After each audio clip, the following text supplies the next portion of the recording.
Hello friends, welcome back to our channel. നമ്മൾ ഇന്ന് കാണാൻ പോകുന്നത് ദൃശ്യം 3 എന്ന മൂവിയാണ്. കഥയിലേക്ക് കടക്കുന്നതിന് മുമ്പ് എല്ലാവരും നമ്മുടെ വീഡിയോ ഒന്ന് ലൈക്ക് ചെയ്ത് സപ്പോർട്ട് ചെയ്യാൻ മറക്കണ്ട. ദൃശ്യം 2 അവസാനം ജോർജ് കുട്ടി വിനയചന്ദ്രൻ എന്ന് പറയുന്ന ഒരാളെ കൊണ്ട് ഒരു മൂവിയുടെ തിരക്കഥ എഴുതിയിട്ടുണ്ടായിരുന്നില്ലേ? ദൃശ്യം എന്നുള്ള പേരില് ജോർജ് കുട്ടി ആ സിനിമ എടുത്തു. ആ സിനിമയിൽ അഭിനയിച്ചിരുന്നത് ഹരികുമാർ എന്ന് പറയുന്ന നായകനായിരുന്നു. സിനിമ വലിയ ഹിറ്റായി മാറി. പക്ഷേ അവിടെ വന്ന മീഡിയയ്ക്ക് എല്ലാം തന്നെ അറിയേണ്ടിയിരുന്നത് ഈ കഥ ജോർജ് കുട്ടിയുടെ ലൈഫിൽ യഥാർത്ഥത്തിൽ നടന്നത് തന്നെയാണോ എന്നാണ്. യാമി എന്ന് പറയുന്ന ഒരു ജേർണലിസ്റ്റ് ജോർജ് കുട്ടിയെ പിന്തുടർന്ന് അയാളോട് ഇതേ ചോദ്യം ചോദിക്കുന്നു. ജോർജ് കുട്ടി അതിന് കൊടുക്കുന്ന മറുപടി ഇങ്ങനെയായിരുന്നു: തന്റെ കഥ തന്നെ സിനിമയാക്കുന്നതിനെ പറ്റിയാണ് താൻ ആദ്യം ആലോചിച്ചത്. നിരപരാധിയായ കുടുംബത്തെ പിന്തുടർന്നു വരുന്ന പോലീസ്. എന്നാൽ ആ കഥ വെറും ക്ലീഷയായിട്ട് തോന്നിയത് കാരണം ആ കഥയിൽ ഒരു ചേഞ്ച് വരുത്തി. ഒരു കുറ്റം ചെയ്ത ഫാമിലിയെ പോലീസ് പിന്തുടർന്നു വരുന്നതാക്കി കഥ മാറ്റി. ആ കഥ വിനയചന്ദ്രൻ എന്ന് പറയുന്ന തിരക്കഥാകൃത്തുമായിട്ട് ഷെയർ ചെയ്യുകയും അങ്ങനെ അയാൾക്ക് അതിലൊരു പുതുമ തോന്നിയത് കാരണം ഇത് സിനിമയെ മാറുകയും ചെയ്തു എന്നാണ് ജോർജ് കുട്ടി യാമിയോട് പറയുന്നത്. ഒരു ഇന്റർവ്യൂ ചോദിച്ചിട്ട് പോലും ജോർജ് കുട്ടി അതിനെ സമ്മതിച്ചിട്ടുണ്ടായിരുന്നില്ല. സിനിമ 100 കോടി നേടുമെന്ന് ഉറപ്പായി. അത്രയധികം നല്ല റിവ്യൂസ് ആയിരുന്നു വന്നുകൊണ്ടിരുന്നത്. ഇതെല്ലാം തന്നെ US-ലിരുന്നു കൊണ്ട് ഗീതാ പ്രഭാകറും കാണുന്നുണ്ട്. തന്റെ മകന്റെ മരണത്തില് കേസ് എങ്ങും എത്താത്തത് കാരണവും പ്രഭാകർ തന്റെ കൂടെ നിൽക്കുന്നില്ല എന്നുള്ള പരിഭവവും എല്ലാം കാരണം ഗീത വളരെയധികം ഡിപ്രഷനിലേക്ക് പോയിട്ടുണ്ടായിരുന്നു. ഇപ്പോൾ അങ്ങനെ ആരോടും സംസാരിക്കാറില്ല. ഒരേ ഇരിപ്പ് തന്നെയായിരുന്നു. ദൃശ്യം 2 മൂവിയിലുണ്ടായിരുന്ന ആ മെഡിക്കൽ കോളേജിലെ സെക്യൂരിറ്റി ഗാർഡായിട്ടുള്ള രാജൻ ഇപ്പോൾ ജോർജ് കുട്ടിയുടെ വലങ്കയായി നിൽക്കുകയാണ്. തിയേറ്ററിലെ കാര്യങ്ങളും മറ്റും അയാളായിരുന്നു നോക്കിക്കൊണ്ടിരുന്നത്. മൂത്ത മകൾ അഞ്ജുവിന് ജോർജ് കുട്ടി കുറച്ചായിട്ട് വിവാഹാലോചനകൾ നോക്കുന്നുണ്ട്. പുറനാട്ടിൽ ജോലി ചെയ്യുന്ന ആൾക്കാരുടെ അടുത്തു നിന്നും ആലോചനകളൊന്നും തന്നെ അയാൾ നോക്കുന്നുണ്ടായിരുന്നില്ല. മകളെ നാട്ടിൽ തന്നെ കെട്ടിച്ചയക്കാനായിരുന്നു ജോർജ് കുട്ടിക്ക് ആഗ്രഹം. അഞ്ജു കടന്നുപോയ സാഹചര്യങ്ങളെല്ലാം വെച്ചിട്ട് അവളുടെ സ്ട്രെസ്സും ഈ പേടിയൊക്കെ ഒന്ന് കുറയ്ക്കാൻ വേണ്ടിയിട്ട് ഒരു സൈക്കോളജിസ്റ്റിന്റെ അടുത്ത് അവൾ കൺസൾട്ടേഷന് പോകുന്നുണ്ടായിരുന്നു. ആ സൈക്കോളജിസ്റ്റ് അഞ്ജുവിനോട് പറയുന്നുണ്ട് ഇനി സെക്ഷൻസിന്റെ ആവശ്യമില്ല, ഇപ്പോൾ അഞ്ജു പെർഫെക്റ്റ്ലി ഓക്കെ ആണെന്ന്. ജോർജ് കുട്ടിയുടെ വീടും പരിസരവും കൂടാതെ അഞ്ജു പോകുന്ന ഈ സൈക്കോളജിസ്റ്റിന്റെ ഏരിയ എല്ലാം തന്നെ ആ ജേർണലിസ്റ്റ് യാമി നിരീക്ഷിക്കുന്നുണ്ടായിരുന്നു. ആ കേസുമായിട്ട് സംബന്ധിച്ച ഡീറ്റെയിൽസ് കിട്ടാൻ വേണ്ടിയിട്ട് യാമി ആകട്ടെ ബ്യൂട്ടി പാർലറിൽ വെച്ചിട്ട് ഈ ഡോക്ടറിനെ പരിചയപ്പെടുന്നു. തന്റെ ഒരു കസിന് കുറച്ച് മാനസിക പ്രശ്നങ്ങളുണ്ട്, അവനൊരു കൺസൾട്ടേഷൻ വേണമെന്നാണ് പറയുന്നത്. അങ്ങനെ ഈ ഡോക്ടറിന്റെ നമ്പരും യാമി കൈക്കലാക്കി. മത്തായിച്ചൻ എന്ന് പറയുന്ന ഒരു ബ്രോക്കറായിരുന്നു സ്ഥിരമായിട്ട് അഞ്ജുവിന് വേണ്ടിയിട്ടുള്ള നല്ല ആലോചനകൾ കൊണ്ടുവന്നുകൊണ്ടിരുന്നത്. എന്നാൽ ഓരോ കാരണങ്ങൾ കാരണം ആലോചനകളൊക്കെ മുടങ്ങി. ഈ പ്രാവശ്യം ഒരു നല്ല ആലോചന വന്നതാണ്. പക്ഷെ ആ ചെക്കന്റെ വീട്ടുകാരോട് ആരോ പറഞ്ഞു അഞ്ജുവിന് മാനസിക പ്രശ്നങ്ങളുണ്ടെന്നും അതിന്റെ ട്രീറ്റ്മെന്റ് എടുത്തുകൊണ്ടിരിക്കുകയാണെന്നും. എന്നാൽ അതൊന്നും നിങ്ങൾ വിചാരിക്കുന്ന പോലെയല്ല. ഒരു സൈക്കോളജിസ്റ്റിനെ പോയി കണ്ടു എന്ന് കരുതിയിട്ട് അവൾ മാനസിക രോഗിയാണെന്നൊന്നും പറയാൻ പാടില്ല എന്ന് അത് ഈ ബ്രോക്കറിന് അറിയാമായിരുന്നു. പക്ഷെ ഈ ചെക്കന്റെ വീട്ടുകാരോട് ആരൊക്കെയോ നുണ പറഞ്ഞു കൊടുത്തതാണ്. ആ സൈക്കോളജിസ്റ്റ് ജോർജ് കുട്ടിയോട് പറയുന്നുണ്ട് അഞ്ജു അനുവും ഇപ്പോൾ ഫേസ് ചെയ്യുന്ന പ്രശ്നം എന്തെന്നാൽ അവരുടെ ഉള്ളിലെ ചോദ്യങ്ങൾക്ക് ഉത്തരവില്ല എന്നുള്ളതാണ്. അവരുടെ മനസ്സിൽ ഒരുപാട് ചോദ്യങ്ങളുണ്ട്. ആ ചോദ്യങ്ങൾക്കുള്ള ഉത്തരം കിട്ടിക്കഴിഞ്ഞാൽ അവർ രണ്ടുപേരും കുറച്ച് റിലാക്സ്ഡ് ആയിട്ട് ജീവിക്കും. അതുകൊണ്ട് അവരെയും കൂട്ടി പുറത്തു പോകാനും അവരുടെ മനസ്സിലെ ഡൗട്ടുകളൊക്കെ ക്ലിയർ ചെയ്യാനും ഈ ഡോക്ടർ ആവശ്യപ്പെടുന്നു. അങ്ങനെ ജോർജ് കുട്ടി അഞ്ജുവിനെയും അനുവിനെയും കൂട്ടി ഒരു റിസോർട്ടിലേക്ക് പോകുന്നു. അവിടേക്ക് അയാളുടെ വക്കീലായിട്ടുള്ള അഡ്വക്കേറ്റ് രേണുകയെ വിളിക്കുന്നു. അഞ്ജുവിന്റെ അനുവിന്റെ മനസ്സിലുള്ള ഡൗട്ടുകളെല്ലാം രേണുകയോട് ചോദിക്കാൻ പറയുന്നു. അവരുടെ മനസ്സിലുണ്ടായിരുന്ന ചോദ്യങ്ങളൊക്കെ ഈ കേസ് അവസാനിച്ചോ അതോ ഇനിയും പോലീസുകാര് ഇതിന്റെ പിന്നാലെ വരുമോ എന്നുള്ളതൊക്കെയായിരുന്നു. രേണുക അവരോട് പറയുന്നത് ഈ കേസ് ടെക്നിക്കലി അവസാനിച്ചിട്ടില്ല എന്നും പ്രാക്ടിക്കലി അവസാനിച്ചു എന്നുമാണ്. വരുണിന്റെ ബോഡി റിമെയിൻസ് കണ്ടെടുക്കാത്തോളം കാലം ഇവർ സേഫ് ആയിരിക്കും. എന്നാൽ അത് എവിടെന്നെങ്കിലും കണ്ടെടുത്തു കഴിഞ്ഞാൽ വീണ്ടും പോലീസുകാരെ തങ്ങളെ തേടി വരുമോ എന്ന് ചോദിക്കുമ്പോൾ രേണുക പറയുന്നത് അങ്ങനെ ഒരിക്കലും നിങ്ങളെ പ്രതിയാക്കാൻ പറ്റില്ല എന്നാണ്.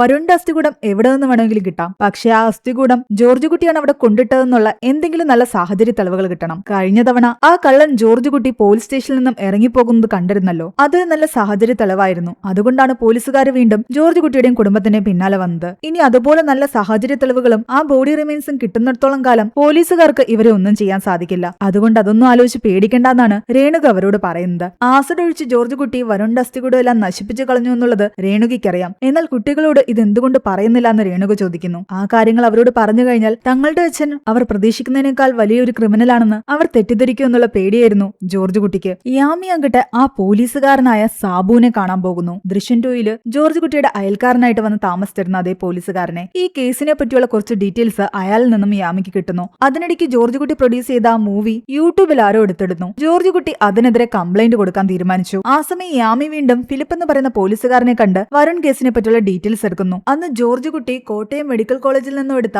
വരുണിന്റെ അസ്ഥികൂടവുമായിട്ട് എങ്ങോട്ടേക്കാണ് പോയതെന്ന് പോലീസുകാർ കണ്ടുപിടിച്ചില്ലെന്ന് ചോദിക്കുന്നു. പോലീസുകാർ അയാളുടെ ലൊക്കേഷനൊക്കെ കണ്ടുപിടിച്ചിട്ടുണ്ടായിരുന്നു. അയാൾ ഫോറൻസിക് ഓഫീസിൽ നിന്നും മണിമലയിലേക്കാണ് പോയത്. പൊന്തൻപുഴ ഫോറസ്റ്റിനടുത്തുള്ള സ്ഥലമായിരുന്നു അത്. 2 മണിക്കൂറോളം അയാൾ അവിടെ ചിലവഴിച്ചിട്ടുണ്ടായിരുന്നു. അതിനുശേഷം അയാൾ വീണ്ടും തിരിച്ച് വീട്ടിലേക്കെത്തി. ആ ഫോറസ്റ്റിൽ എവിടെയെങ്കിലും ആയിരിക്കും അയാൾ ആ അസ്ഥികൂടം കുഴിച്ചിട്ടിരിക്കുന്നതെന്ന് പോലീസുകാർ ചിന്തിച്ചില്ലെന്ന് ചോദിക്കുമ്പോൾ അയാളെ എങ്ങനെയൊന്നും വിശ്വസിക്കാൻ പറ്റില്ല എന്നാണ് ഫിലിപ്പ് പറയുന്നത്. പോലീസുകാരെ വഴിതെറ്റിക്കാൻ വേണ്ടിയിട്ട് അയാൾ ചിലപ്പോൾ അവിടെ സമയം ചെലവഴിച്ചതാകാം. അത്രയും വലിയൊരു ഫോറസ്റ്റിൽ എവിടെയാണ് ഇയാൾ ഇത് കുഴിച്ചിട്ടിരിക്കുന്നതെന്ന് കണ്ടുപിടിക്കാനൊന്നും പറ്റില്ല. പക്ഷെ ഗീതാ പ്രഭാകറിന് വരുണിന്റെ ശേഷക്രിയ ചെയ്യാൻ വേണ്ടിയിട്ട് അസ്ഥികൂടം എവിടെ നിന്ന് കിട്ടിയെന്നും യാമി ചോദിക്കുന്നു. യാമി ഈ വക കാര്യങ്ങളൊക്കെ പലരിൽ നിന്നും അറിഞ്ഞിട്ടുണ്ടായിരുന്നു. ഫിലിപ്പ് യാമിയോട് പറയുന്നത് തങ്ങൾക്ക് ഈ ഒരു കേസ് മാത്രമല്ല വേറെ ഒരുപാട് കേസുകൾ ഉണ്ടെന്നാണ്. ഇതിന്റെ മാത്രം പുറകെ പോകാനൊന്നും ഇവർക്ക് സമയമുണ്ടായിരുന്നില്ല. പക്ഷെ വരുണിന്റെ കുടുംബം ഇപ്പോഴും ഈ കേസ് ഫോളോ ചെയ്യുന്നുണ്ട്. അവരിത് അവസാനിപ്പിച്ചിട്ടൊന്നും ഉണ്ടായിരുന്നില്ല. ജോർജ് കുട്ടിയുടെ മൂവി ലീക്കായത് കാരണം കംപ്ലൈന്റ് കൊടുക്കാൻ വേണ്ടിയിട്ട് IG ഓഫീസിലേക്ക് വന്നായിരുന്നു ജോർജ് കുട്ടി. അവിടെ വെച്ച് ദൃശ്യം 1 മൂവിയിലുണ്ടായിരുന്ന ജോർജ് കുട്ടിയുടെ വീടിന്റെ അടുത്ത് സ്റ്റേഷനിൽ ജോലി ചെയ്തിരുന്ന സുരേഷ് ബാബു എന്ന് പറയുന്ന പോലീസുകാരനെ കാണുന്നു. അയാൾ ഇപ്പോൾ നേരത്തെ റിട്ടയർ ചെയ്ത് തന്റെ കുടുംബത്തിന്റെ കൂടെ ജീവിക്കുകയാണ്.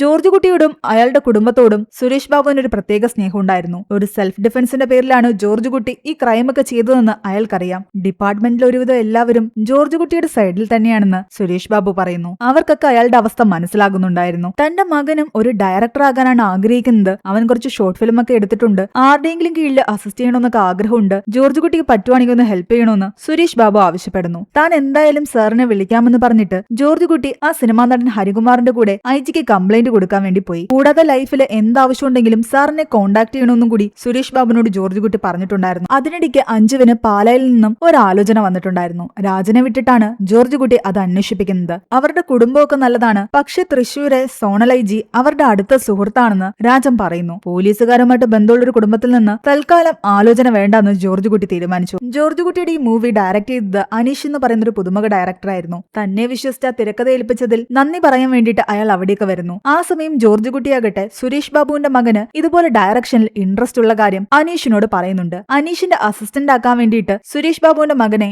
ജോർജ് കുട്ടി സജസ്റ്റ് ചെയ്യുകയായിരുന്നു. ആ കാര്യം സുരേഷിനോടും ജോർജ് കുട്ടി വിളിച്ചു പറയുന്നു. അയാൾ കഥ കേട്ട് ഒരുപാട് സന്തോഷമായി. റാണിക്കാകട്ടെ മകൾ അഞ്ജുവിനെ നാട്ടിൽ തന്നെ വിവാഹം കഴിച്ച് അയപ്പിക്കുന്നതിനോട് താല്പര്യം ഉണ്ടായിരുന്നില്ല. എന്തിനും ഇതിനും അവൾ ജോർജ് കുട്ടിയെ ആശ്രയിക്കാതെ പുറത്തെവിടെയെങ്കിലും പോയി സെറ്റിൽ ആകണമെന്നായിരുന്നു റാണിയുടെ ആഗ്രഹം. കൂടാതെ ഇളയ മകൾ അനുവിനും സിംഗപ്പൂരിൽ പോയി സൈബർ സെക്യൂരിറ്റി കോഴ്സ് പഠിക്കണമെന്ന് ആഗ്രഹം ഉണ്ടായിരുന്നു. തൽക്കാലം രണ്ടുപേരുടെയും കാര്യത്തിന് ജോർജ് കുട്ടി സമ്മതിച്ചിട്ടുണ്ടായിരുന്നില്ല. ആ സമയം അവരുടെ വീടിന്റെ അടുത്തൂടെ ഒരു ജീപ്പ് പോകുന്ന സൗണ്ട് കേൾക്കുന്നു. അതിന്റെ വെട്ടവും അവിടെ കാണാമായിരുന്നു. പിറ്റേന്ന് രാവിലെ ജോർജ് കുട്ടിയെ കാണാൻ വേണ്ടിയിട്ട് ആ കള്ളനായിട്ടുള്ള ജോസും അയാളുടെ വൈഫ് മേരിയും വരുന്നു. പോലീസുകാരുടെ കയ്യിൽ നിന്ന് കാശും വാങ്ങിയിട്ട് ജോർജ് കുട്ടി അന്ന് കാട്ടിക്കൊടുത്തതിൽ ജോസിന് നല്ല വിഷമമുണ്ടായിരുന്നു. അതിനുശേഷം ആ കാശ് കൊണ്ട് തങ്ങൾക്ക് ഒരു ഗുണവും ഉണ്ടായില്ലെന്നും തങ്ങളുടെ ലൈഫ് വളരെയധികം ദുരിതത്തിലാണെന്നും അയാൾ പറയുന്നു. ഏതോ ഒരു പള്ളിയിലച്ഛൻ ഇവരോട് പറഞ്ഞത് ഒരു കുടുംബത്തിന്റെ ശാപം ഇവരുടെ മേലുണ്ടെന്നാണ്. അത് ജോർജ് കുട്ടിയുടെയും കുടുംബത്തിന്റെ ആയിരിക്കും എന്നായിരുന്നു ഇവരുടെ ചിന്ത. എന്നാൽ ഞാനൊരിക്കലും നിങ്ങളെ മനസ്സുകൊണ്ട് ശപിച്ചിട്ടില്ല എന്ന് ജോർജ് കുട്ടി പറയുന്നു. അന്ന് ജോസ് എന്റെ കാര്യങ്ങൾ കുറച്ചുകൂടി ഈസിയാക്കിയതാണ്. ജോസ് എന്ന പോലീസുകാരുടെ ആ കാര്യങ്ങൾ തുറന്നു പറഞ്ഞതുകൊണ്ടാണ് ആ കേസ് എത്രയും പെട്ടെന്ന് അവസാനിച്ചത്. ഒരു രീതിയിൽ അറിഞ്ഞോ അറിയാതെയോ ജോസ് തന്നെ ഹെൽപ്പ് ചെയ്യുകയായിരുന്നു എന്ന് ജോർജ് കുട്ടി പറയുന്നു. ജോസ് ടൗണിൽ ഒരു ബേക്കറി നടത്തുകയായിരുന്നു. സ്വന്തമായിട്ട് ബോർമയില്ലാത്തത് കാരണം അതിൽ വലിയ മെച്ചമൊന്നും ഉണ്ടായിരുന്നില്ല. എന്നാൽ ആ ബോർമ നിർമ്മിക്കാനുള്ള കാശ് താൻ തരാമെന്നും എപ്പോഴെങ്കിലും പതിയെ തിരിച്ചു തന്നാൽ മതിയെന്നും ജോർജ് കുട്ടി പറയുന്നു. അങ്ങനെ ആ കുടുംബത്തിനെയും ജോർജ് കുട്ടി ഹെൽപ്പ് ചെയ്യുന്നു. ഇവിടെ യാമിയാകട്ടെ വരുൺ കേസ് ഫോളോ ചെയ്യുകയായിരുന്നു. അതുമായിട്ട് ബന്ധപ്പെട്ട എല്ലാവരോടും പോയി സംസാരിക്കുന്നു. ജോസിനോടും അവർ വന്ന് സംസാരിക്കുന്നുണ്ട്. കൂടാതെ ജോർജ് കുട്ടിയുടെ വീട്ടില് ആരൊക്കെ വന്നു പോകുന്നുവെന്നും അവർ നിരീക്ഷിക്കുന്നു. വരുണിന്റെ അസ്ഥികൂടത്തിന് പകരം മറ്റൊരു പയ്യന്റെ അസ്ഥികൂടം വെക്കാൻ വേണ്ടിയിട്ട് ജോർജ് കുട്ടിയെ ഹെൽപ്പ് ചെയ്തിരുന്ന ആ പള്ളി സെമിത്തേരിയിലുള്ള പത്രോസിന്റെ മകൾ ശ്രേയ ഇവരുടെ വീട്ടിലേക്ക് വരുന്നു. ശ്രേയയുടെ കുടുംബത്തെ ഹെൽപ്പ് ചെയ്തതെല്ലാം ജോർജ് കുട്ടിയായിരുന്നു. ശ്രേയ ഇന്ന് പഠിച്ച് നഴ്സായി സൗദിയിൽ ജോലി ചെയ്യുകയായിരുന്നു. ശ്രേയയുടെ കല്യാണം ഉറപ്പിച്ചതുകൊണ്ട് ജോർജ് കുട്ടിയുടെ ഫാമിലിയുടെ അടുത്ത് നിന്ന് അനുഗ്രഹം വാങ്ങിക്കാൻ വേണ്ടിയിട്ടായിരുന്നു ശ്രേയ അവിടേക്ക് വന്നത്. പത്രോസ് ക്യാൻസർ ബാധിതനായിട്ട് കിടപ്പിലാണ്. ജോർജ് കുട്ടിയുടെ വീട്ടിൽ നിന്നും ശ്രേയ ഇറങ്ങിപ്പോകുന്നത് കണ്ടിട്ട് യാമി അവളെ ഫോളോ ചെയ്ത് അവൾ കയറിയ ബസ്സിൽ തന്നെ കയറുന്നു. അവളുടെ അടുത്തിരുന്ന ശേഷം എനിക്ക് നിന്നെ എവിടെയോ കണ്ട് പരിചയമുണ്ടെന്ന് പറയുന്നു. വീട് എവിടെയാ, പേരെന്താന്നൊക്കെ ചോദിച്ചു. ശ്രേയ തന്റെ പേര് പറയുകയും തന്റെ വീട് മണിമലയാണെന്ന് പറയുകയും ചെയ്തു.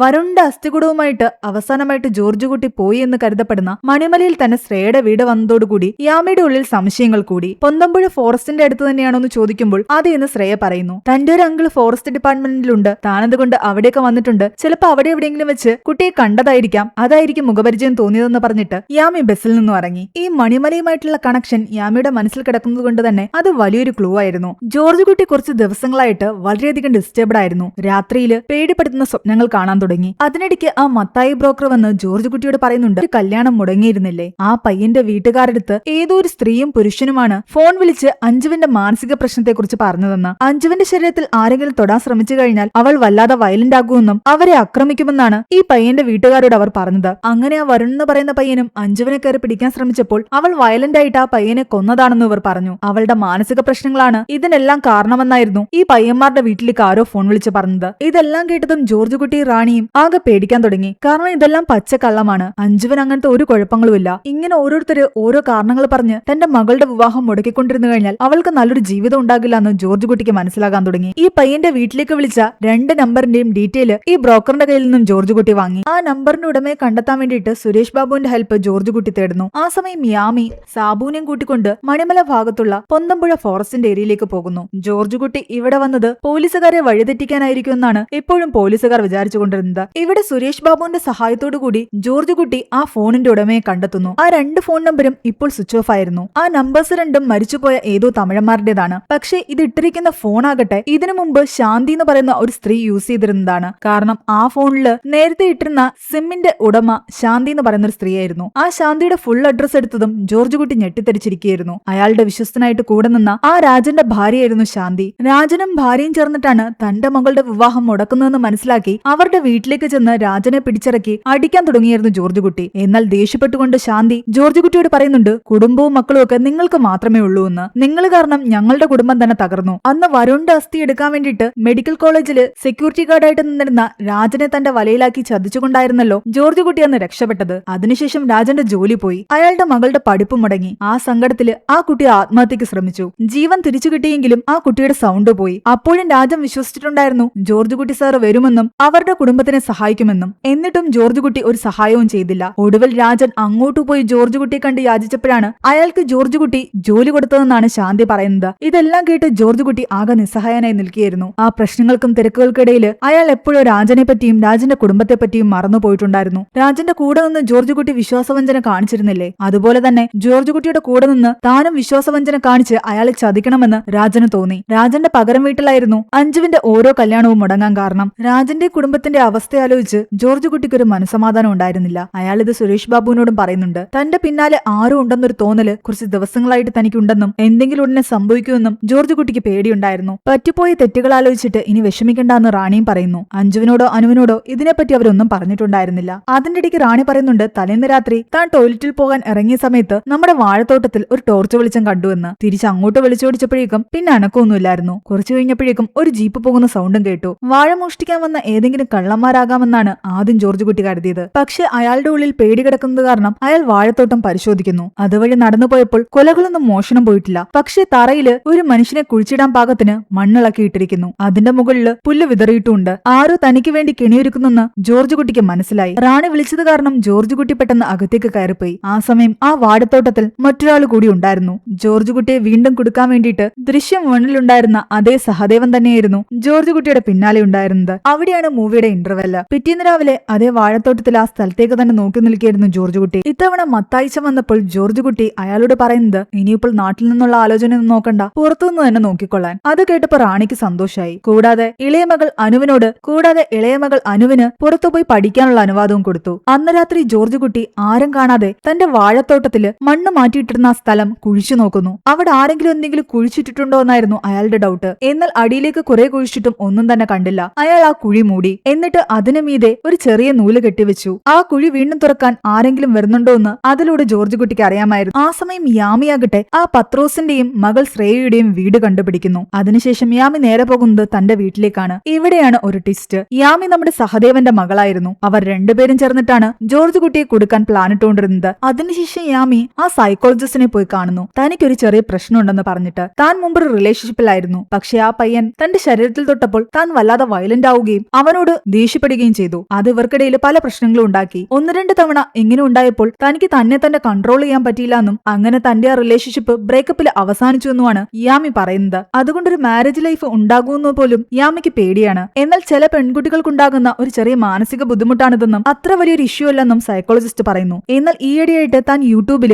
ആ വരുൺ കേസിലെ പെൺകുട്ടിയെ പറ്റി ചില കാര്യങ്ങൾ കണ്ടുവെന്നും ആ പെൺകുട്ടിക്കും ഇതേ അവസ്ഥയാണെന്നാണ് അതിൽ പറയുന്നതെന്നും യാമി പറയുന്നു. ആ വരുൺ എന്ന് പറയുന്ന പയ്യനെ അഞ്ജു കൊല്ലാൻ കാരണവും അവളുടെ ശരീരത്തിൽ അവൻ തൊടാൻ ശ്രമിച്ചപ്പോൾ അവൾക്കുണ്ടായ ദേഷ്യവും വൈരാഗ്യവും ഒക്കെയാണെന്നാണ് വീഡിയോയിൽ കണ്ടത്. എന്നാൽ യാമി ആ കേസിന്റെ കാര്യം ചോദിച്ചതോടുകൂടി സൈക്കോളജിസ്റ്റിന് ഏകദേശം കാര്യം മനസ്സിലായി. യാമിയുടെ ഉദ്ദേശം കൺസൾട്ടേഷൻ അല്ല, അഞ്ജുവിനെ പറ്റിയുള്ള ഡീറ്റെയിൽസ് അറിയുകയായിരുന്നു. ആ സമയം സഹദേവനാകട്ടെ ആ സാബുവിനെ പോയി പരിചയപ്പെടുകയും ഈ കേസിനെ പറ്റി ഡിസ്കസ് ചെയ്യുകയും ചെയ്യും. ഇവിടെ മത്തായിച്ചനാകട്ടെ അഞ്ജുവിന് വേണ്ടി ഒരു ആലോചന കൊണ്ടുവരുന്നു. ദുബായിൽ ബിസിനസ് നടത്തുന്ന ഒരു പയ്യൻ. ആദ്യം കുറച്ച് നഷ്ടത്തിലൊക്കെ ആണെങ്കിലും ഇപ്പോൾ അവന്റെ കഴിവുകൊണ്ട് അവൻ ബിസിനസ്സിൽ നല്ല ഉയർച്ചയിലാണെന്നും നല്ല കുടുംബമാണെന്നും പറയുന്നു. പക്ഷെ ആ പയ്യന് ഒരു ചെവിക്ക് കേൾവിക്കുറവുണ്ടായിരുന്നു. എന്നാൽ അഞ്ജുവിനോ ജോർജ് കുട്ടിക്കോ ഫാമിലിക്കോ അതൊരു വലിയ ഇഷ്യൂ ആയിട്ട് തോന്നിയില്ല. അതിനിടയ്ക്ക് സൈക്കോളജിസ്റ്റ് വിളിച്ച് ജോർജ് കുട്ടിയോട് ഇങ്ങനെയൊരു പെൺകുട്ടി അഞ്ജുവിന്റെ കേസിനെ പറ്റി അന്വേഷിക്കാൻ വന്നിരുന്നുവെന്നും തനിക്ക് കുറച്ച് ഡൗട്ട് തോന്നിയെന്നും പറയുന്നു. ഇവിടെ സാബു ആകട്ടെ സഹദേവൻ തന്നെ കാണാൻ വന്ന കാര്യവും കേസിനെ പറ്റി സംസാരിച്ച കാര്യമെല്ലാം തന്നെ IG തോമസിനെ അറിയിക്കുന്നു. പെണ്ണ് കാണാൻ മത്തായിച്ചൻ പറഞ്ഞ ആ ദുബായിലുള്ള പയ്യനും കുടുംബവും വന്നു.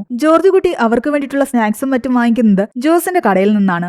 ജോസ് ഇപ്പോൾ ജോർജ് കുട്ടിയുടെ വിശ്വസ്തനായിരുന്നു. അവീറ എന്നായിരുന്നു അഞ്ജുവിനെ കാണാൻ വന്ന പയ്യന്റെ പേര്. അവീറയ്ക്കും കുടുംബത്തിനും അഞ്ജുവിനെയും ജോർജ് കുട്ടിയുടെ ഫാമിലി എല്ലാം തന്നെ നന്നായിട്ട് ഇഷ്ടപ്പെട്ടു. അവർ ഈ ആലോചനയുമായിട്ട് മുന്നോട്ട് പോകാൻ തീരുമാനിച്ചു. ഒരു ദിവസം പുറത്തു പോയിട്ട് തിരിച്ചു വന്ന പത്രോസിന്റെ മകൾ ശ്രേയ കാണുന്നത് അവരുടെ വീടിന്റെ ഫ്രണ്ടില് ഒരു ജീപ്പ് ബ്രേക്ക് ഡൌൺ ആയി കിടക്കുന്നതും സഹദേവൻ അവിടെ നിൽക്കുന്നതുമാണ്. വീടിനുള്ളിൽ നിന്നും യാമി പുറത്തേക്ക് ഒരു ബക്കറ്റുമായിട്ട് ഇറങ്ങി വരുന്നുണ്ടായിരുന്നു. ശ്രേയെ കണ്ടതും യാമി ചോദിക്കുന്നുണ്ട്, ശ്രേയ എന്താ ഇവിടെയെന്ന്. അന്ന് ബസ്സിൽ വെച്ച് കണ്ട എന്നെ ഓർമ്മയില്ലെന്ന് ചോദിക്കുന്നു. ഇത് എന്റെ വീടാണെന്ന് ശ്രേയ പറഞ്ഞപ്പോൾ തങ്ങളുടെ ജീപ്പിന്റെ റേഡിയേറ്റർ ഒന്ന് ചൂടായി കുറച്ച് വെള്ളം എടുക്കാൻ വന്നതാണെന്ന് പറഞ്ഞിട്ട് യാമി വെള്ളവും കൊണ്ട് അങ്ങോട്ടേക്ക് പോയി. എന്നാൽ ശ്രേയയ്ക്ക് യാമിയുടെ സംസാരത്തിൽ ഡൗട്ട് തോന്നുന്നു. ബസ്സിൽ വെച്ച് ഒരു തവണ കണ്ട യാമിക്ക് തന്റെ പേര് കൃത്യമായിട്ട് ഓർമ്മയുണ്ട്. ജോർജ് കുട്ടിയുടെ ഫാമിലി ആകട്ടെ അവീറയുടെ വീട്ടിലേക്ക് കല്യാണത്തിന്റെ ഡേറ്റിന്റെ കാര്യം സംസാരിക്കാൻ വേണ്ടി പോകാനിരിക്കുകയായിരുന്നു. അവീറയ്ക്കും ചേച്ചിക്കും സംസാരിച്ച് പരസ്പരം അറിയാൻ വേണ്ടിയിട്ട് കുറച്ച് സമയം കൊടുക്കണമെന്ന് അനു പറയുന്നു. എന്നാൽ കല്യാണമൊക്കെ ഫിക്സ് ആകുമ്പോഴേക്കും 2 മാസം ടൈം ഉണ്ടാവും. അതിനുള്ളിൽ അവർ തമ്മിൽ നല്ല കമ്പനി ആയിക്കൊള്ളുമെന്നാണ് റാണി പറയുന്നത്. ആ സമയത്ത് ശ്രേയയുടെ മെസ്സേജ് ജോർജ് കുട്ടിക്ക് വരുന്നു.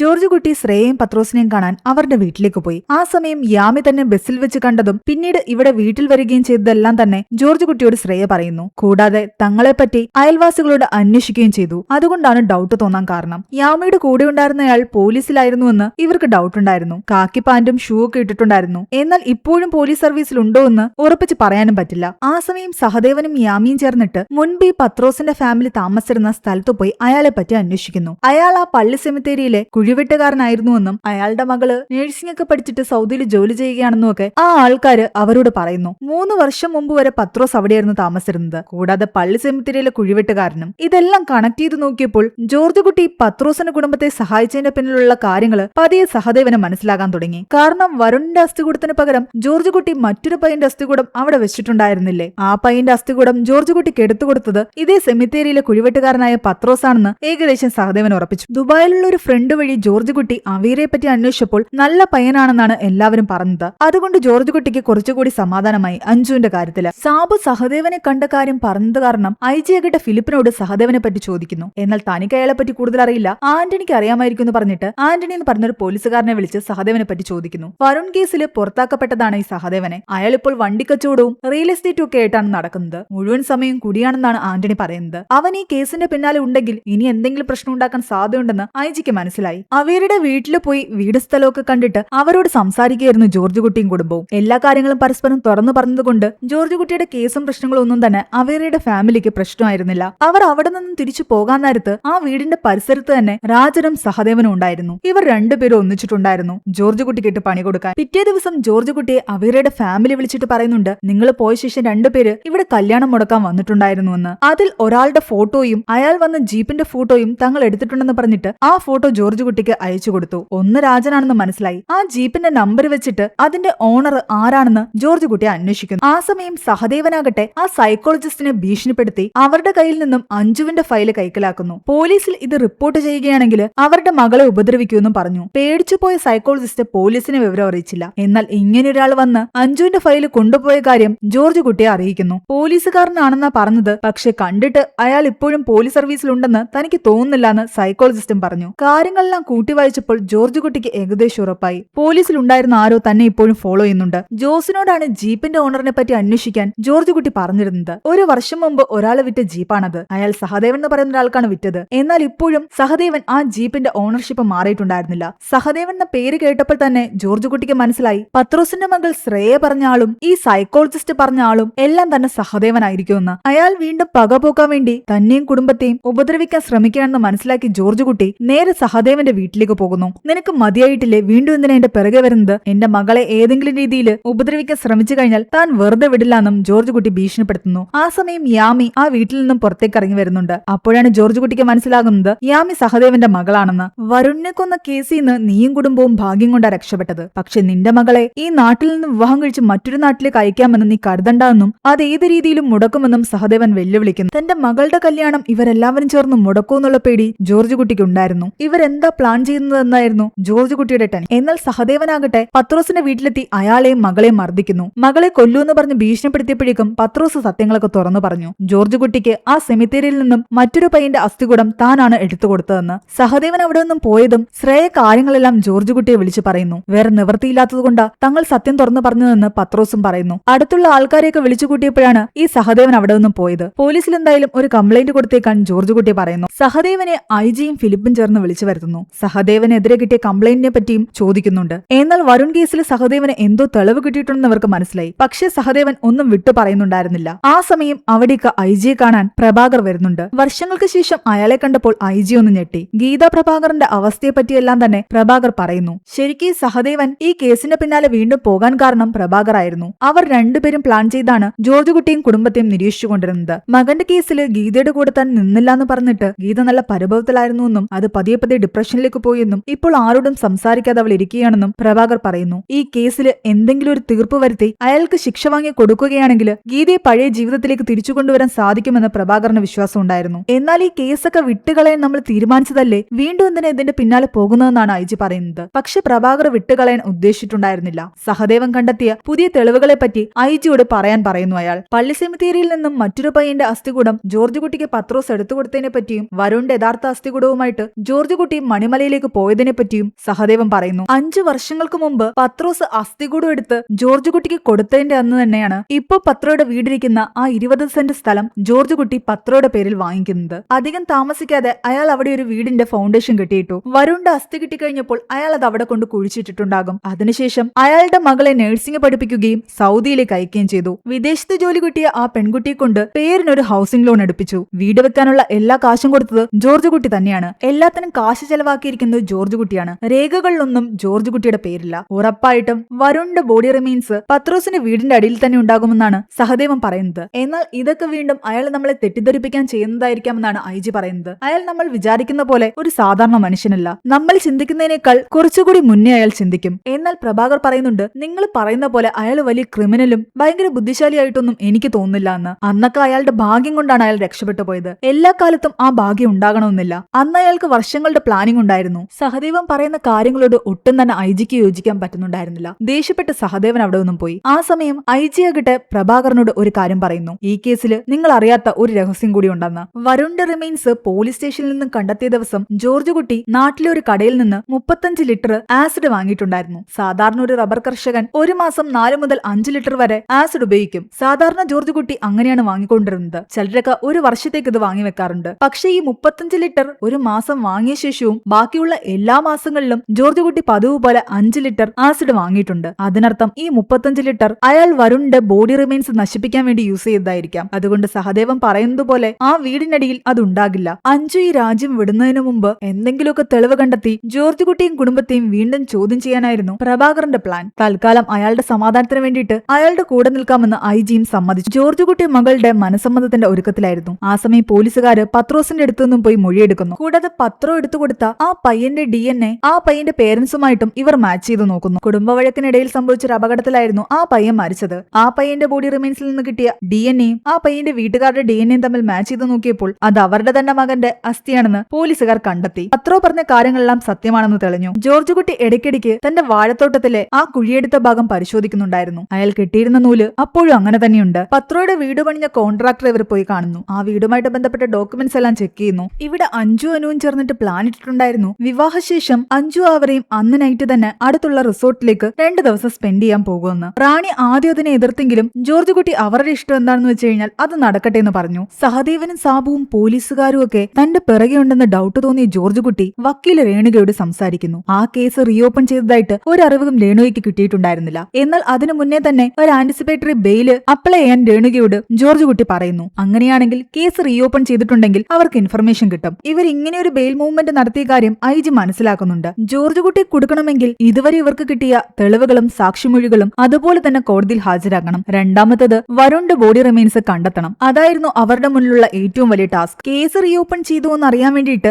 ആന്റിസിപ്പേറ്ററി ബെയിൽ മൂവ്മെന്റ് ജോർജ് കുട്ടി നടത്തുകയും സ്റ്റേഷനിലുള്ള ആൾക്കാര് നോ ഇന്റന്റ് ടു അറസ്റ്റ് എന്ന് പറഞ്ഞിട്ട് തിരിച്ച് റിപ്ലൈ കൊടുക്കുകയും ചെയ്തിട്ടുണ്ട്. പക്ഷേ ജോർജ് കുട്ടിക്ക് ബെയിൽ പോലും എടുക്കാൻ പറ്റാത്ത ടൈമിൽ വേണം നമ്മൾ ഈ കേസ് റീഓപ്പൺ ചെയ്യാനെന്നാണ് ഐജി പറയുന്നത്. കല്യാണം 25-ാം തീയതി തിങ്കളാഴ്ചയാണ്. ശനിയാഴ്ച ഈ കേസ് റീഓപ്പൺ ചെയ്യണം. അങ്ങനെയാണെങ്കിൽ ഈ കുടുംബത്തെ കസ്റ്റഡിയിലെടുത്ത് ചോദ്യം ചെയ്യാൻ പോലീസുകാർക്ക് സാധിക്കും. ശനിയാഴ്ച കേസ് റീഓപ്പൺ ചെയ്ത പിറ്റേന്ന് ഞായറാഴ്ച ആയതുകൊണ്ട് കോടതി ഉണ്ടാകില്ല. അതുമല്ല വീണ്ടും അയാൾക്കൊരു ജാമ്യം എടുക്കണമെങ്കിൽ ഒരാഴ്ച സമയമെടുക്കും. അത്രയും ടൈം നമുക്കുണ്ട്. തിങ്കളാഴ്ച നടക്കാനിരിക്കുന്ന ജോർജ് കുട്ടിയുടെ മകളുടെ വിവാഹം മുടക്കുക എന്നതുകൂടിയായിരുന്നു അവരുടെ ലക്ഷ്യം. അങ്ങനെ പോലീസുകാര് ശനിയാഴ്ച ജോർജ് കുട്ടിയെ കസ്റ്റഡിയിൽ എടുക്കാൻ വരുന്നു. എന്നാൽ ഭാര്യയും മക്കളും ഇവിടെ ഇല്ലാന്നും തന്നെ കസ്റ്റഡിയിൽ എടുക്കാൻ പറ്റില്ലെന്നുമാണ് ജോർജ് കുട്ടി പറയുന്നത്. 41A നോട്ടീസ് സബ്മിറ്റ് ചെയ്യാതെ അവരെ അറസ്റ്റ് ചെയ്യാൻ പാടില്ല എന്നുള്ള കോർട്ടിന്റെ നോട്ടീസ് ജോർജ് കുട്ടിയുടെ കയ്യിലുണ്ടായിരുന്നു. അത് കാണിച്ചതോടുകൂടി ജോർജ് കുട്ടിയെ കൊണ്ടുപോകാൻ പറ്റാതെയായി. ഐജിയെക്കായാലും പ്രഭാകരനെക്കാളും മുന്നേ ജോർജ് കുട്ടി കളി തുടങ്ങിയിരുന്നു. തങ്ങളുടെ പ്ലാൻ ജോർജ് കുട്ടി മനസ്സിലാക്കിയെന്ന് ഐജിക്കും മനസ്സിലായി. അതുകൊണ്ട് അയാൾ പറയുന്നുണ്ട്, ഇനി കോർട്ട് ഓർഡർ ഒന്നും ഇല്ലാതെ നിങ്ങളുടെ കൂടെ നിൽക്കാൻ എനിക്ക് പറ്റില്ല എന്ന്. അവർ അടുത്ത പ്ലാൻ ഇടുന്നു. തിങ്കളാഴ്ച ചോദ്യം ചെയ്യലിന് ഹാജരാകണമെന്ന് പറഞ്ഞിട്ട്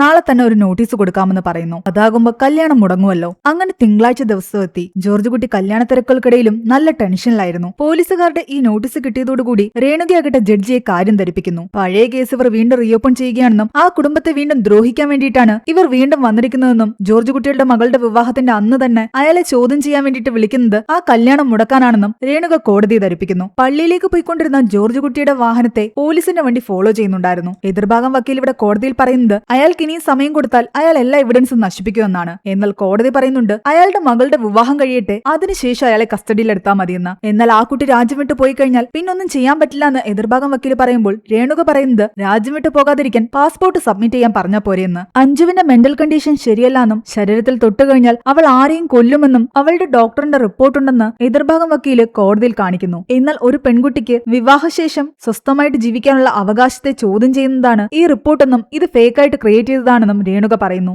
ജഡ്ജിക്കും ബോധ്യമായിട്ടുണ്ടായിരുന്നു ഇവർ കല്യാണം മുടക്കാനുള്ള പ്ലാനിംഗ് ആണെന്ന്. തൽക്കാലം കല്യാണം നടക്കട്ടെ എന്നാണ് ജഡ്ജി പറയുന്നത്. ഈ വിവരം രേണുക അറിയിച്ചതോടുകൂടി ജോർജ് കുട്ടിയും കുറച്ച് സമാധാനത്തിലായിരുന്നു. അയാളുടെ പിന്നാലെ ഉണ്ടായിരുന്ന പോലീസ് വാഹനങ്ങളെല്ലാം അവിടെ നിന്നും പോയി. പ്ലാനിംഗ് ഒക്കെ പൊളിഞ്ഞതോടുകൂടി രാജനും സാബുവും ഇവരുടെ ഗ്യാങ് വിട്ട് തിരിച്ചുപോയി. അപ്പോഴും പ്രഭാകറും സഹദേവനും ഒരുമിച്ചുണ്ടായിരുന്നു. അവർ മറ്റെന്തോ പ്ലാൻ ചെയ്യുന്നുണ്ട്. തങ്ങളുടെ ആദ്യത്തെ പ്ലാൻ പൊളിഞ്ഞെങ്കിലും ഇനിയൊരു പ്ലാൻ കൂടി ഉണ്ടെന്നാണ് പ്രഭാകർ പറയുന്നത്. ഒന്നും മനസ്സിലാകാതിരുന്ന ഐജിയോട് അയാൾ പറയുന്നുണ്ട് ഈ കേസ് റീഓപ്പണിംഗ് എല്ലാം തന്നെ ജോർജ് കുട്ടിയുടെ ശ്രദ്ധ തിരിക്കാൻ വേണ്ടിയിട്ടുള്ളൊരു വഴിയായിരുന്നു. ശരിക്കും ഇവരുടെ തുറപ്പിച്ചിട്ട് മറ്റൊരാളായിരുന്നു. ജോർജ് കുട്ടിയുടെ മകൾ അഞ്ജുവിനെ വിവാഹം കഴിക്കാൻ പോകുന്ന അവീറ ഇവരുടെ ആള് തന്നെയായിരുന്നു. കുറെ നാളുകൾക്ക് മുമ്പ് ദുബായില് ബിസിനസ് നടത്തി നഷ്ടത്തിൽ നിൽക്കുമ്പോഴാണ് അവീറയെ പ്രഭാകർ കാണുന്നതും കുറെ കാശ് കൊടുത്ത് അവന്റെ നഷ്ടം നികത്തി അവനെ ബിസിനസ്സിൽ ഉയർച്ചയിൽ എത്തിക്കുന്നതും. പിന്നീട് അവർ 2 വർഷം നീണ്ട പ്ലാനിങ്ങിലായിരുന്നു. ജോർജ് കുട്ടിയുടെ മകളുടെ വിവാഹം ഇവർ മുടക്കി. ആ മത്തായിച്ചൻ എന്ന് പറയുന്ന ബ്രോക്കറും ഇവരുടെ ആള് തന്നെയായിരുന്നു. പ്രഭാകർ പറഞ്ഞിട്ടാണ് അവീറയുടെ വിവാഹാലോചന ജോർജ് കുട്ടിയുടെ വീട്ടിലേക്ക് അയാൾ കൊണ്ടുപോയത്. വിവാഹം കഴിഞ്ഞ് ഇന്ന് രാത്രി തന്നെ അവീറയും അഞ്ജുവും റിസോർട്ടിലേക്ക് പോകും. അവീറ തന്നെയാണ് അഞ്ജുവിന്റെ അനുവിന്റെ മനസ്സിൽ ആ ഐഡിയ ഉണ്ടാക്കിയെടുത്തതും. ഇവർ പ്ലാൻ ചെയ്ത പോലെ അവീറ അഞ്ജുവും റിസോർട്ടിലേക്ക് എത്തി. അവിടെ എത്തിക്കഴിഞ്ഞാൽ ജ്യൂസിലോ കോഫിയിലോ ഒരു മയക്കുമരുന്ന് കൊടുത്ത് അഞ്ജുവിനെ തൽക്കാലത്തേക്ക് അവീറ ബോധം കെടുത്തും. അതിനുശേഷം അഞ്ജുവിന്റെ ഫോണിൽ നിന്നും ജോർജ് കുട്ടിയെ സഹദേവൻ വിളിക്കും. തന്റെ മകളെ സഹദേവൻ ഉപദ്രവിക്കുമെന്ന് പേടിച്ച് ജോർജ് കുട്ടി അപ്പൊ തന്നെ റിസോർട്ടിലേക്ക് വരും. ആ സമയം കൊണ്ട് അവിടെ ഒരു ക്രൈം നടന്നതായിട്ട് ഇവർ ചിത്രീകരിക്കാൻ ശ്രമിക്കുകയായിരുന്നു. മാനസിക നില തകരാറിലായ അഞ്ജു ആകട്ടെ തന്റെ ശരീരത്തിൽ തൊടാൻ വന്ന അവീറയെ കുത്തി കൊലപ്പെടുത്തുന്നു. മകളെ രക്ഷിക്കാൻ ജോർജ് കുട്ടി അവീറയുടെ ബോഡി എവിടേക്കോ മാറ്റി. ക്രൈം സീൻ സെറ്റ് ചെയ്തിട്ട് അവിടെ നിന്ന് പോകുന്നതിന് മുമ്പ് മറ്റൊരു മരുന്ന് കൊടുത്ത് അഞ്ജുവിന് ബോധം വരുന്ന രീതിയിൽ ആക്കാനായിരുന്നു സഹദേവന്റെ തീരുമാനം. അഞ്ജു ബോധം വന്നു കഴിയുമ്പോഴേക്കും ആ സാഹചര്യമൊക്കെ കണ്ട് വല്ലാതെ പാനിക്കാകും. അപ്പോഴേക്കും ജോർജ് കുട്ടി അവിടേക്ക് വരും. സഹദേവൻ വിളിച്ചു പറഞ്ഞ പ്രകാരം പോലീസുകാരും വരും. ജോർജ് കുട്ടിയും അഞ്ജുവിനെയും കൈയോടെ പിടിക്കും. അതിനുശേഷം അന്ന് രാത്രി തന്നെ സഹദേവൻ ആരും അറിയാതെ അവീറയെ ബോട്ടിൽ നാട് കടത്തും. അവൻ ടുണീഷ്യ എന്ന് പറയുന്ന ഒരു രാജ്യത്തേക്ക് പോകും. തന്റെ മകനെ കൊന്ന കേസിൽ ജോർജ് കുട്ടിയെ അറസ്റ്റ് ചെയ്യാൻ പറ്റിയില്ലെങ്കിൽ ഇതുപോലൊരു കേസ് ഉണ്ടാക്കി അയാളെ അറസ്റ്റ് ചെയ്യാനായിരുന്നു പ്രഭാകറിന്റെ പ്ലാൻ. ആ പെൺകുട്ടിയുടെ മാനസിക നില തെളിയിക്കുന്ന ഒരു റിപ്പോർട്ട് ഓൾറെഡി കോടതിയിൽ സബ്മിറ്റ് ചെയ്തിരിക്കുന്നത് കൊണ്ട് തന്നെ കോടതിയും ഇത് വിശ്വസിക്കും. അതുകൊണ്ട് സാറ് രാത്രി സുഖമായി പോയി കിടന്നുറങ്ങിക്കോ, രാവിലെ ആകുമ്പോഴത്തേക്ക് ഈ പ്ലാനൊക്കെ സക്സസ് ആയിരിക്കുമെന്നാണ് പ്രഭാകർ പറയുന്നത്. എന്നാൽ പിറ്റേന്ന് രാവിലെയായി. ഇവർ പ്ലാൻ ചെയ്ത പോലെ ഒന്നുമല്ല നടന്നത്. സംഭവിച്ചത് മറ്റൊന്നായിരുന്നു. അഞ്ജുവിനെ മയക്കിക്കിടത്തിയ ശേഷം സഹദേവൻ ജോർജ് കുട്ടിയെ ഫോൺ ചെയ്തുകൊണ്ടിരുന്നതാണ്. ആ സമയം അവിടെ ഉണ്ടായിരുന്ന ഒരു ലാമ്പല് തട്ടി അവീറ താഴേക്ക് വീണു. ആ സൗണ്ട് കേട്ട് അഞ്ജു ഞെട്ടിയുണർന്നു. സഹദേവനെ കണ്ട് പേടിച്ച അഞ്ജു ആകട്ടെ നിലവിളിക്കാൻ തുടങ്ങിയതും സഹദേവൻ അഞ്ജുവിനെ ആക്രമിക്കുന്നു. അവളുടെ ശരീരത്തിൽ കത്തികൊണ്ട് വെട്ടി പരിക്കേൽപ്പിച്ചു. അവളെ അടിച്ചു ബോധം കെടുത്തി. ഒരു പ്രൈവറ്റ് പ്രോപ്പർട്ടി ആയതുകൊണ്ട് തന്നെ അടുത്തൊന്നും തന്നെ റൂമുകൾ ഉണ്ടായിരുന്നില്ല. ഇവിടെ നിന്നും കോൾ ചെയ്തെങ്കിൽ മാത്രമേ റിസോർട്ടിന്റെ ആൾക്കാർ ഇവിടേക്ക് വരുമായിരുന്നുള്ളൂ. സംഭവം പാളിയെന്ന് മനസ്സിലായതും സഹദേവനും അവീറയും അവിടെ നിന്ന് കടന്നു കളഞ്ഞു. സഹദേവന്റെ കോള് കണ്ട് പേടിച്ച ജോർജ് കുട്ടിയാകട്ടെ അവിടേക്ക് വരുമ്പോ കാണുന്നത് കട്ടിലിൽ മയങ്ങിക്കിടക്കുന്ന അഞ്ജുവിനെയാണ്. അയാൾ പുറത്തുനിന്നും വാതിൽ ചവിട്ടിപ്പൊളിക്കാൻ ശ്രമിക്കുന്നു. അപ്പോഴേക്കും പോലീസുകാരും എത്തി. സഹദേവൻ വിളിച്ച കാര്യവും തന്റെ മകൾ അവശനിലയിൽ കിടക്കുകയാണെന്നുള്ള കാര്യവും ജോർജ് കുട്ടി പോലീസുകാരെ ധരിപ്പിക്കുന്നു. ഇവരെല്ലാവരും ചേർന്നിട്ട് അഞ്ജുവിനെ രക്ഷിച്ച് ഹോസ്പിറ്റലിലാക്കി. ഇതാണ് സംഭവിച്ചത്. ഇത് കേട്ട് പ്രഭാകർ ഞെട്ടിത്തെറിച്ചിരിക്കുകയായിരുന്നു. സഹദേവനെ നിങ്ങൾ വിശ്വസിക്കാൻ പാടില്ലായിരുന്നുവെന്ന് ഐജി പറയുന്നു. അയാളുടെ കൂടെ ഉണ്ടായിരുന്ന ആ പയ്യനെ ഇപ്പൊ ഇപ്പൊ കാണാനില്ല. മിക്കവാറും സഹദേവൻ അവനെ കൊന്നിട്ടുണ്ടാകും. ആ സമയമാണ് പ്രഭാകർ ഒരു കാര്യം ആലോചിക്കുന്നത്. സഹദേവൻ ഓൾറെഡി അങ്ങനൊരു പ്ലാൻ പ്രഭാകറിനോട് പറഞ്ഞിട്ടുണ്ടായിരുന്നു. മരിക്കാത്തൊരു പയ്യനെ മരിച്ചുവെന്ന് വരുത്തി തീർക്കുമ്പോൾ ആ കേസിൽ അധികം സ്ട്രോങ് ആയിട്ടുള്ള എവിഡൻസ് ഉണ്ടാകില്ല. രാത്രി റിസോർട്ടിൽ നിന്നും അവരെ കൂട്ടിക്കൊണ്ടുപോയി നാട് കടത്താതെ അവനെ കൊന്നിട്ട് ജോർജ് കുട്ടിയുടെ പറമ്പിൽ കുഴിച്ചിട്ടാലോ എന്ന് സഹദേവൻ ചോദിച്ചിട്ടുണ്ടായിരുന്നു. എന്നാൽ അങ്ങനെ ആരെയും കൊല്ലേണ്ട കാര്യമില്ലെന്നും അവനെ നാട് കടത്തിയാൽ മതിയെന്നും പ്രഭാകർ സഹദേവനോട് പറഞ്ഞു. പക്ഷെ അപ്പോഴും സഹദേവന് അതിനോട് അത്ര യോജിപ്പുണ്ടായിരുന്നില്ല. പ്രഭാകർ അറിയാതെ സഹദേവൻ അവരെ കൊന്നിട്ടുണ്ടാകും എന്നുള്ള പേടി ഐജിക്കും പ്രഭാകറിനും തോന്നാൻ തുടങ്ങി. അവൻ അങ്ങനെ ചെയ്തിട്ടുണ്ടെങ്കിൽ ഇനി ആ കേസിന്റെ പിറകെ പോകേണ്ടി വരും. ഒരാളെ കൊന്നിട്ട് കൊണ്ടുപോയി എവിടെയെങ്കിലും കുഴിച്ചിടുകയാണെങ്കിൽ പല തെളിവുകളും കിട്ടും. ഇപ്പൊ നിങ്ങൾ വരെ കുടുങ്ങും. ആകെ ടെൻഷനായിട്ട് അവർ സഹദേവൻ താമസിച്ചിരുന്ന വീട്ടിലേക്ക് പോകുന്നു. അവിടെ എത്തി അവരെ കാത്തിരുന്നത് ജോർജ് കുട്ടിയായിരുന്നു. ഇനിയാണ് ജോർജ് കുട്ടി മറ്റൊരു കാര്യം പറയുന്നത്. തലേന്ന് രാത്രി സഹദേവന്റെ കോള് കണ്ട് അഞ്ജുവിനെ രക്ഷിക്കാൻ റിസോർട്ടിലേക്ക് പോയിക്കൊണ്ടിരുന്ന ജോർജ് കുട്ടിയുടെ മനസ്സിലേക്ക് പല കാര്യങ്ങളും കടന്നു വന്നു. കാരണം തന്റെ പറമ്പിൽ കണ്ട ആ കുഴിയും സഹദേവൻ എടുത്തതാണെന്ന് ജോർജ് കുട്ടിക്ക് ഓൾറെഡി ഡൗട്ട് ഉണ്ടായിരുന്നു. അതുകൊണ്ട് സഹദേവൻ തന്റെ വീടിന്റെ അടുത്തേക്ക് വരാൻ ചാൻസ് ഉണ്ടെന്നും അവനെ ഫോളോ ചെയ്യണമെന്നും ജോസിനെ ജോർജ് കുട്ടി വിളിച്ചു പറയുന്നു. അതിനുശേഷം റാണിയുടെ സഹോദരൻ രാജേഷിനെ വിളിച്ചു പറയുന്നുണ്ട്, നമ്മുടെ പറമ്പില് കള്ളം കയറിയിട്ടുണ്ടെന്ന് തോന്നുന്നു, നാട്ടുകാരെയൊക്കെ കൂട്ടി പരിശോധിക്കാൻ. അവീറയും കൊണ്ട് അവിടേക്ക് വന്ന സഹദേവൻ കാണുന്നത് പറമ്പിൽ മുഴുവൻ ആൾക്കാരെയാണ്. അത് കാരണം അവീറയെ കൊന്ന് അവിടെ ഇടാൻ അയാൾക്ക് സാധിച്ചില്ല. അയാൾ വീണ്ടും അവീറയും കൊണ്ട് നേരെ തിരിച്ച് തന്റെ വീട്ടിലേക്ക് വന്നു. അഞ്ജുവിനെ രക്ഷിച്ച ശേഷം ജോർജ് കുട്ടി നേരെ എത്തുന്നത് സഹദേവന്റെ വീട്ടിലേക്കായിരുന്നു. അവീറയെ കൊന്ന് തന്റെ പറമ്പിൽ താഴ്ത്താനുള്ള നിന്റെ പ്ലാനിംഗ് എല്ലാം എനിക്ക് മനസ്സിലായെന്നും അതുകൊണ്ടാണ് ഞാൻ പറമ്പിലേക്ക് ആളെ അയച്ചതെന്നും ജോർജ് കുട്ടി സഹദേവനോട് പറയുന്നു. അവൻ എവിടെയെന്ന് ചോദിക്കുന്നുണ്ട്. എത്ര ചോദിച്ചിട്ടും സഹദേവൻ ഉത്തരം പറയാത്തത് കാരണം കത്തി കൊണ്ട് അയാളുടെ ശരീരത്തിലൊക്കെ മുറിവുകൾ ഉണ്ടാക്കുന്നു ജോർജ് കുട്ടി. ജോസ് വീഡിയോ റെക്കോർഡ് ചെയ്യുന്നുണ്ടായിരുന്നു. സഹദേവൻ എല്ലാ സത്യങ്ങളും തുറന്നു പറഞ്ഞു. ഐജിയും പ്രഭാകറും എല്ലാം ചേർന്നിട്ടുള്ള പ്ലാനിംഗ് ആയിരുന്നു ഇതെന്നും കുറെ ദിവസങ്ങൾക്ക് മുന്നേ നിന്റെ പറമ്പിൽ ഞാൻ കുഴിയെടുത്തിട്ടത് നിന്റെ മനസ്സിൽ ഡൗട്ടുകൾ ഉണ്ടാക്കാനും ആ ഭാഗം നീ കുഴിച്ചു നോക്കാനുള്ള സാധ്യത ഉള്ളതുകൊണ്ടുമാണ്. അങ്ങനെ രാത്രിയിൽ നീ ആ ഭാഗം കുഴിച്ചു നോക്കിയപ്പോൾ അതെല്ലാം താൻ ഒളിഞ്ഞിരുന്ന് വീഡിയോ എടുക്കുന്നുണ്ടായിരുന്നു. അവരെ കൊന്ന ശേഷം അവിടെ ബോഡി കൊണ്ട് കുഴിച്ചിട്ടിട്ട് ജോർജ് കുട്ടി കുഴിമൂടുന്ന ആ വീഡിയോ തെളിവായിട്ട് കൊടുക്കാനായിരുന്നു സഹദേവന്റെ പ്ലാനിങ്. അവീറയും ആ സമയം ആ വീട്ടിലുണ്ടായിരുന്നു. എന്നാൽ ഇവർ പിടിക്കുന്നതിന് മുമ്പ് അവീറ രക്ഷപ്പെട്ടു പോയി. സഹദേവന്റെ മൊഴിയടങ്ങുന്ന വീഡിയോ ക്ലിപ്പും തെളിവുകളും തന്റെ അടുത്തുണ്ടെന്നും അത് കോടതിയിൽ ഞാൻ ഹാജരാക്കുകയാണെങ്കിൽ നിങ്ങൾക്കെതിരെയുള്ള തെളിവുകളാണെന്നും ജോർജ് കുട്ടി പ്രഭാകറിനോടും ഐജിയോടും പറയുന്നു. എന്നാൽ നിന്റെ കയ്യിലുള്ള തെളിവുകളൊന്നും കൊണ്ട് തന്നെ തൂക്കിക്കൊല്ലാനൊന്നും പോകുന്നില്ല എന്നാണ് പ്രഭാകർ പറയുന്നത്. ഇനി അങ്ങോട്ട് നിന്റെ ഫാമിലിയുടെ പിറകെ പല രൂപത്തിലും ഭാവത്തിലും താനുണ്ടാകും. അത് പ്രഭാകറിന്റെ ഒരു ഭീഷണിയായിരുന്നു. അയാൾ തങ്ങളെയും കുടുംബത്തെയും വെറുതെ വിടാൻ ഉദ്ദേശിക്കുന്നില്ലെന്ന് മനസ്സിലാക്കിയ ജോർജ് കുട്ടിയാകട്ടെ ഒടുവിൽ കുറ്റസമ്മതം നടത്തി ജയിലിൽ പോകാൻ തീരുമാനിക്കുകയാണ്. ഇതിനൊരു അവസാനം വേണമെങ്കിൽ താൻ ജയിലിൽ പോയെങ്കിലേ പറ്റുമെന്നാണ് റാണിയോട് അയാൾ പറയുന്നത്. അഞ്ജു അപ്പോഴും ഹോസ്പിറ്റലിൽ തന്നെയായിരുന്നു. അവളുടെ മുറിവുകളൊന്നും തന്നെ ആഴത്തിലുള്ളതായിരുന്നില്ല. പിറ്റേന്ന് ജോർജ് കുട്ടി രേണുകയുടെ കൂടെ ഐജിയെ പോയി കാണുന്നുണ്ട്.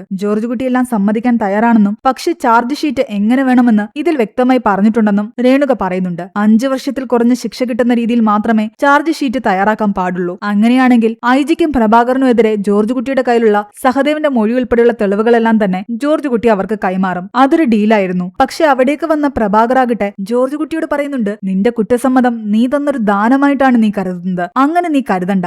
ഭാഗ്യം കൊണ്ടാണ് നീ രക്ഷപ്പെടുന്നത്. മുൻപ് പലതവണയും ഇതേ ഭാഗ്യം കൊണ്ട് തന്നെയാണ് നീ രക്ഷപ്പെട്ടുകൊണ്ടിരുന്നത്. എന്നാൽ ഈ പ്രാവശ്യം ദേഷ്യത്തോടു കൂടി ജോർജ് കുട്ടി അയാളോട് പറയുന്നുണ്ട്, നിങ്ങൾക്ക് എന്റെ മകളെ കൂടി വേണമെന്നറിയാം. പക്ഷെ എന്റെ മകൾക്ക് ഒരു പോറല് പോലും പറ്റാൻ താൻ സമ്മതിക്കില്ല. ഇനി എന്റെ മകളുടെ പിറകെ വന്നു കഴിഞ്ഞാൽ ഞാൻ നിങ്ങളെ കൊന്നുകളയും. പ്രഭാകറിനെ ഭീഷണിപ്പെടുത്തിയിട്ടാണ് ജോർജ് കുട്ടി അവിടെ നിന്ന് പോകുന്നത്. ആ സമയം അവീറയാകട്ടെ പ്രഭാകറിനെ കോള് ചെയ്യുന്നു. നീ ഇതെവിടെയാണെന്ന് ചോദിച്ചിട്ട്. അവരാദ്യം പ്ലാൻ ചെയ്ത പ്രകാരം അവീറ ബോട്ടിൽ കയറി രക്ഷപ്പെട്ടിട്ടുണ്ടായിരുന്നു. സഹദേവൻ അഞ്ജുവിനെ ആക്രമിക്കുകയും പ്ലാനെല്ലാം കുളമായതിനെ പറ്റിയും പ്രഭാകർ പറയുമ്പോൾ അവീറ ഞെട്ടിത്തിരിച്ചിരിക്കുകയായിരുന്നു. അങ്ങനെയൊന്നും സംഭവിച്ചിട്ടില്ല എന്ന് പറഞ്ഞിട്ട്. ആ സമയം രേണുകയാകട്ടെ ജോർജ് കുട്ടിയോട് ചോദിക്കുന്നുണ്ട്, ശരിക്കും ഈ കുറ്റസമ്മതത്തിന്റെ ആവശ്യം ഉണ്ടായിരുന്നുവെന്ന്. നിങ്ങൾക്കെതിരെ അവർക്ക് സ്ട്രോങ് ആയിട്ടുള്ള എവിഡൻസ് ഒന്നുമില്ല. അവരെ ഇത്രയും ഭയക്കേണ്ട കാര്യമുണ്ടോ? എന്നാൽ ജോർജ് കുട്ടി പറയുന്നത് അവരെക്കാൾ താൻ ഭയക്കുന്നത് തന്നെ തന്നെയാണെന്നാണ്. അതിന് ജോർജ് കുട്ടിക്ക് ഒരു കാരണം ഉണ്ടായിരുന്നു. ഇനിയാണ് ആ ഒരു ഫ്ലാഷ് ബാക്ക് കാണിക്കുന്നത്. സഹദേവൻ അഞ്ജുവിനെ ഉപദ്രവിക്കുമെന്ന് പറഞ്ഞ് ജോർജ് കുട്ടിയെ വിളിച്ച സമയത്ത് ജോർജ് കുട്ടി റിസോർട്ടിലേക്ക് എത്തി. അവീറയും സഹദേവനും അവിടെ നിന്ന് രക്ഷപ്പെട്ടു പോവുകയും ചെയ്തു. പക്ഷെ അവിടെയെല്ലാം ക്രൈം നടന്ന സീൻ പോലെയാണ് അവർ സെറ്റ് ചെയ്ത് വെച്ചിരുന്നത്. പേടിച്ചു നിന്ന അഞ്ജുവിന്റെ അടുത്തേക്ക് ജോർജ് കുട്ടി വരുന്നു. പുറത്തുനിന്നും പോലീസ് ജീപ്പിന്റെ സൗണ്ടും കേൾക്കുന്നു. അവർ നമ്മളെ ഇതിൽ പെടുത്താൻ ശ്രമിക്കുകയാണെന്നും ജോർജ് കുട്ടി അഞ്ജുവിനോട് പറയുന്നുണ്ട്. തനിക്ക് വേറെ നിവൃത്തിയില്ല എന്ന് പറഞ്ഞുകൊണ്ട് ജോർജ് കുട്ടി അഞ്ജുവിന്റെ മുഖത്തടിക്കുന്നു. അവിടെ ഉണ്ടായിരുന്ന കമ്പെടുത്ത് അവളുടെ കയ്യിലെല്ലാം അടിച്ചു. ചെറിയ കത്തിയെടുത്ത് അവളുടെ 2 കൈയിലും മുറിവുണ്ടാക്കി. മുഖത്തടിച്ച് പാതി ബോധാവസ്ഥയിലാക്കി അവളെ. തന്റെ മകളെ അതിൽ നിന്ന് രക്ഷിക്കാൻ വേണ്ടിയിട്ട് അവളെ ഉപദ്രവിക്കേണ്ട ഒരു അവസ്ഥ ജോർജ് കുട്ടിക്ക് വന്നിരിക്കുന്നു. പോലീസുകാര് അടുത്തെത്താറായപ്പോഴേക്കും അഞ്ജുവിനോട് മയക്കത്തിൽ തന്നെ കിടന്നു, ഹോസ്പിറ്റലിൽ എത്തിയിട്ട് കണ്ണു തുറന്നാ മതി എന്ന് പറഞ്ഞിട്ട് പുറത്തേക്കിറങ്ങി ജോർജ് കുട്ടി വാതില് പൂട്ടി. പോലീസുകാര് അടുത്തെത്തിയപ്പോഴേക്കും ജോർജ് കുട്ടി വാതില് തല്ലിപ്പൊളിക്കാൻ ശ്രമിക്കുന്ന പോലെ അഭിനയിച്ചു. അവീറയുടെ അടുത്ത് നിന്ന് പ്രഭാകറും ഐജിയും മനസ്സിലാക്കിയിട്ടുണ്ടായിരുന്നു സഹദേവൻ അഞ്ജുവിനെ ഉപദ്രവിച്ചിട്ടില്ലെന്ന്. അതോടെ അവർക്ക് മനസ്സിലായി ഇതെല്ലാം ജോർജ് കുട്ടിയുടെ പ്ലാനിംഗ് ആയിരുന്നുവെന്ന്. അവരെല്ലാവരും ചേർന്ന് അഞ്ജുവിനെയും ജോർജ് കുട്ടിയെയും കുറ്റവാളികളാക്കാൻ ശ്രമിച്ചപ്പോൾ ഒരു നിമിഷം കൊണ്ട് തന്റെ ബുദ്ധി ഉപയോഗിച്ച് ജോർജ് കുട്ടി അഞ്ജുവിനെ ഒരു വിക്ടിമാക്കി മാറ്റി. ജോർജ് കുട്ടി പറഞ്ഞ ഈ കാര്യങ്ങളൊക്കെ കേട്ടിട്ട് രേണുകയും ഞെട്ടിത്തെരിച്ചിരിക്കുകയായിരുന്നു. അയാളുടെ മകളെ രക്ഷിക്കാൻ ഏതറ്റം വരെയും പോകുമെന്ന് പ്രഭാകരനും ഐജിക്കും മനസ്സിലായി. പോലീസുകാരും മൊഴിയെടുത്ത സമയത്തും തന്നെ ആക്രമിച്ചത് സഹദേവനാണെന്നാണ് അഞ്ജു പറഞ്ഞത്. ജോർജ് കുട്ടിയുടെ ഈ ബുദ്ധിപരമായ നീക്കമൊക്കെ കണ്ടിട്ട് ഐജി പ്രഭാകരനോട് പറയുന്നുണ്ട്, അയാൾ എപ്പോഴും രക്ഷപ്പെടുന്നത് അയാളുടെ ഭാഗ്യം കൊണ്ട് മാത്രമാണെന്ന് നിങ്ങൾ കരുതണ്ടെന്ന്. 2 വർഷം നിങ്ങൾ പ്ലാൻ ചെയ്ത കാര്യമാണ് അയാൾ നിമിഷ നേരം കൊണ്ട് നശിപ്പിച്ച് കളഞ്ഞത്. നമ്മളിനി എന്തൊക്കെ ചെയ്താലും അയാൾ നമ്മളെക്കായാലും ഒരു പടി മുന്നിലായിരിക്കും ചിന്തിക്കുന്നത്. പിന്നീട് കാണിക്കുന്നത് വരുൺ പ്രഭാകർ കേസില് ജോർജ് കുട്ടി കീഴടങ്ങിയെന്നുള്ള വാർത്തകളായിരുന്നു. യുഎസിലിരുന്നു കൊണ്ട് ഗീത പ്രഭാകർ ഇത് കാണുന്നുണ്ട്. നിനക്കിപ്പോൾ സന്തോഷമായില്ലേ, നീ ഇപ്പോൾ ഓക്കെ അല്ലേ എന്ന് ഗീതയോട് അയാൾ ചോദിക്കുമ്പോൾ ഗീത അപ്പോഴും ഓക്കെ ആയിരുന്നില്ല. തനിക്ക് വേണ്ടത് അവളെയാണെന്നാണ് ഗീത പറയുന്നത്. അതായത് ജോർജ് കുട്ടി കീഴടങ്ങിയത് കൊണ്ട് മാത്രം ഗീത ഈ കേസ് വിടാൻ ഉദ്ദേശിച്ചിട്ടുണ്ടായിരുന്നില്ല. അവർക്ക് അഞ്ജുവിനെ വേണമായിരുന്നു. അവിടെയാണ് ഈ ഒരു മൂവി അവസാനിക്കുന്നത്. ഈ മൂവിയുടെ സ്റ്റോറിയെ പറ്റിയുള്ള നിങ്ങളുടെ അഭിപ്രായങ്ങൾ താഴെ കമന്റ് ചെയ്യാൻ മറക്കണ്ട. എക്സ്പ്ലനേഷൻ ഇഷ്ടപ്പെട്ടെങ്കിൽ നമ്മുടെ വീഡിയോ ലൈക്ക് ചെയ്യാനും ചാനൽ സബ്സ്ക്രൈബ് ചെയ്യാനും മറക്കണ്ട.